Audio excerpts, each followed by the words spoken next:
tell you everything I can.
Engines in uptime almost complete.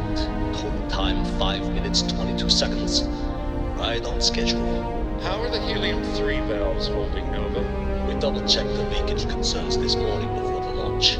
All signs green. Any changes to the calculation sequence from Voltaire? No changes since we uploaded the last figures yesterday. It's a clean shot from here to Jupiter. One day the computer will be on board the spaceship. Just imagine that. One miracle of science at a time, Canaveral. Counting down. 5, 4, 3, 2, 1.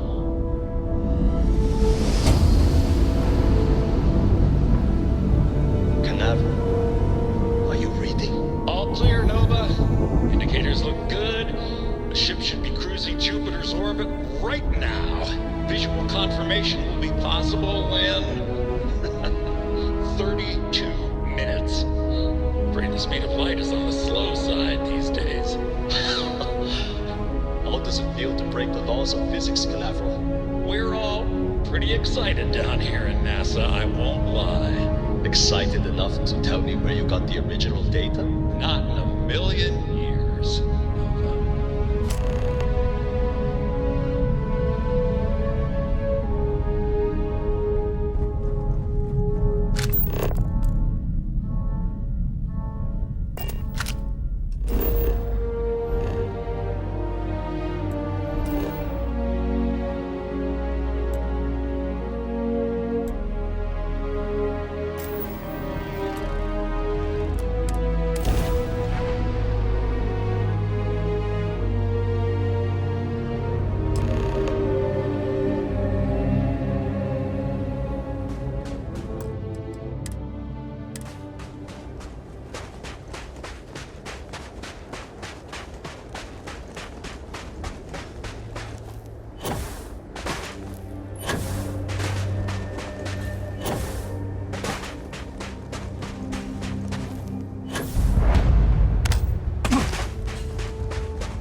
Dr. Judith Tatienne.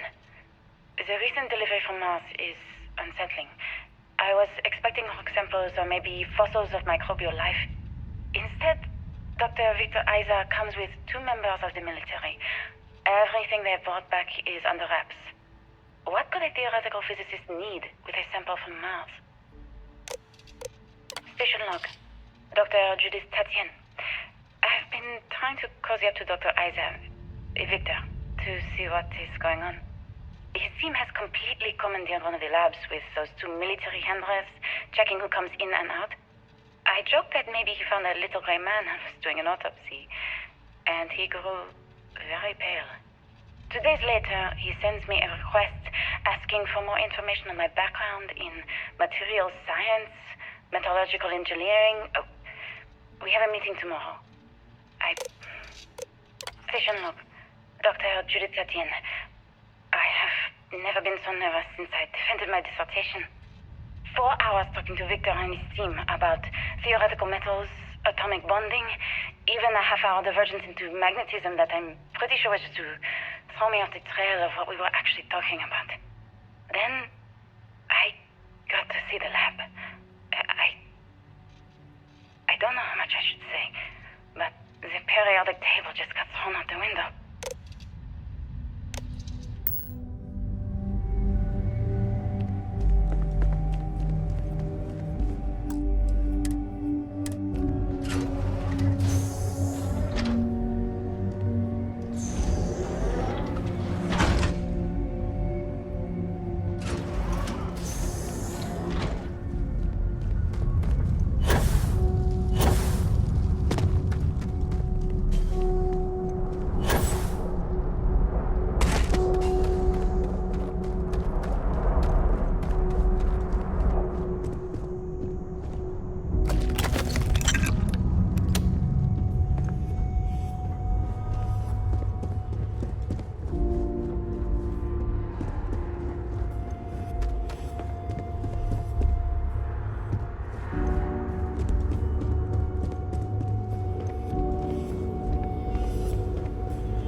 Came from. There's something wrong with the math? I think it's quite straightforward. That's not what I'm asking. We've had no success extracting even a sample of material from the object. No explanation for the gravitational effects, no motion graph to explain its harmonic frequencies. I can't even establish a melting point. Judith. But you've had me building these prototype colliders for months. And now you want me to pump helium-3 into it based on this equation you've written on a goddamn napkin? I just need you to trust me. I have been trusting you. We keep slamming our heads against a brick wall, getting nothing. And you keep coming up with something new to try. Like, you know what's going to happen. Where are you getting your information, Victor? I'm sorry, Judith. Look, not here, okay? Somewhere off base. I'll tell you everything. But I'm not lying, okay? We're going to discover something important here. I promise.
Project log. Dr. Victor Aiza. We turned on the prototype today. The gravitational field around it began to fold as we long suspected. Complete reversal of gravitational pull was observed on dozens of loose objects around the lab. I'm setting up a meeting with the directors to propose a larger test. The prototype proves we don't need the original anymore, but further work is going to have to take place in space. Somewhere with abundant helium-3 and with a civilian partner. Someone with access to large-scale manufacturing resources and computational equipment. Engineering gravitational folds pulling the far side of the solar system closer to us? It's all going to be possible.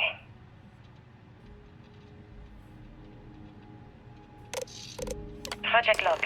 Dr. Judith Tatian. I watched the Grav tests from the moon today. It was the first time we were able to talk to the team at Galactic directly. So many things were under wraps before, but now everyone wants all the publicity they can get. I'm already seeing proposals for manufacturing androids of drives, expeditions to Alpha Centauri and beyond. It's also overwhelming and worrying. It could take years, decades, before we know what all these side effects of operating a Grav drive can be. But no one wants to hear that right now. Like a bunch of pioneers racing towards the edges of the frontier without knowing about the grizzly bears in the mountains.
actually got to visit your labs back when we were working on the Grav drive projects. Seems like ancient history now. Only thing we're doing these days is launching I know what I'm seeing, Victor. The data coming back from the satellites is very clear. My name is Dr. Victor Aiza. And if you're listening to this, then you probably already know the truth. I was young when I first headed the retrieval team of an odd gravitational anomaly on Mars. But I kept what really happened that day hidden from everyone except one other person. Even she didn't believe me at first. But I have no reason to lie to anyone now, so I hope you'll accept this confession, whoever you are. When I touched the anomaly, I experienced 12 days of lost time. I met myself. He told me everything that has since come true. The Grav drive equations, the tests on the moon, Earth's atmosphere sputtering away because of what we had done. But he also told me about a city thriving on a planet orbiting a distant star. Human culture, art, music, lifestyles evolving and shining brightly across all of space. What price would I be willing to pay for that future? Maybe you don't believe me. Maybe Judith was right and I'm just a coward who wants to believe his mistakes were justified. But everyone has forgotten about the real origins of the Grav drive. This artifact from Mars. Destination.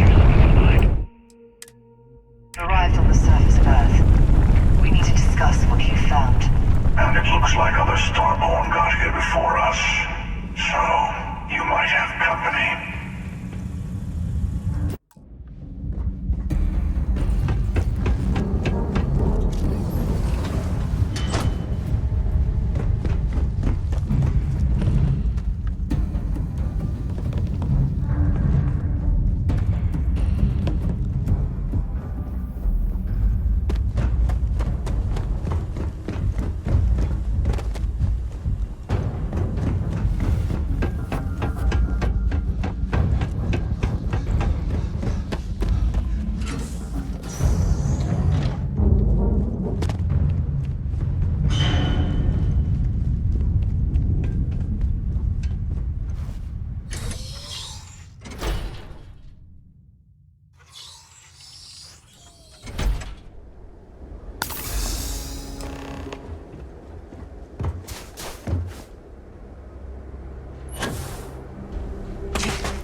Do you understand now why I asked you to come here?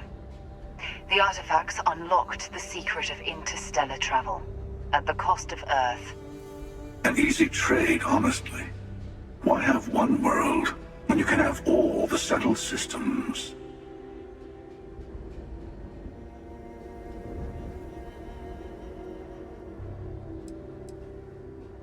Every Grav drive in the settled systems was built on technology that came from an artifact that was discovered on Mars. But these early drives shook the gravity field surrounding Earth. Eventually, the atmosphere started to slowly sputter away into space. That's why Earth is uninhabitable. The artifact gave the scientists a greater understanding of time and space, but not the wisdom to see where that would lead. The settled systems wouldn't exist without the artifacts, in other words. We owe what happened here in NASA a great debt.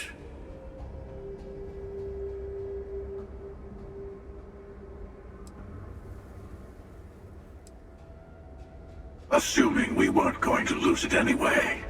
War, disease, famine, all the classics. Don't you see? The power of the artifact forced humanity to the stars. They didn't get to make a choice. How many would have chosen Earth? What gave Victor Aiza the right to choose for them? You see the hypocrisy in what the Emissary is saying, right? They don't want to rob people of their free will, but then they steal the artifacts for themselves. In the wrong hands, the power of the artifacts can make anyone a tyrant.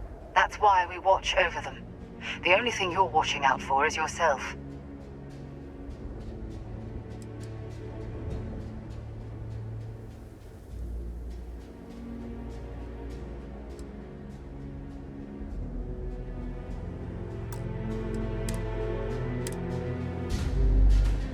Do you understand? An easy trade. Assuming. Don't you see? How many would have chosen it? You see the hypocrisy. In the wrong hands, the... Don't be a fool. The Emissary and I may have our differences, but you do not want to give us a common enemy. For once, he's right. Don't do this. We can collect the final pieces together.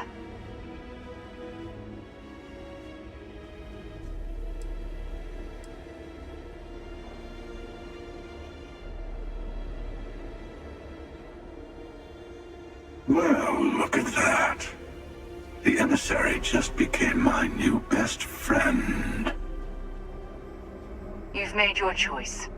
When you're ready, the Hunter and I will be at the buried temple. That's where we'll settle things. Meaning, we'll kill you. But hey, at least we'll wait. The final round doesn't start until there's only one artifact left to gather. And if I'm not mistaken, Constellation has one or two to go.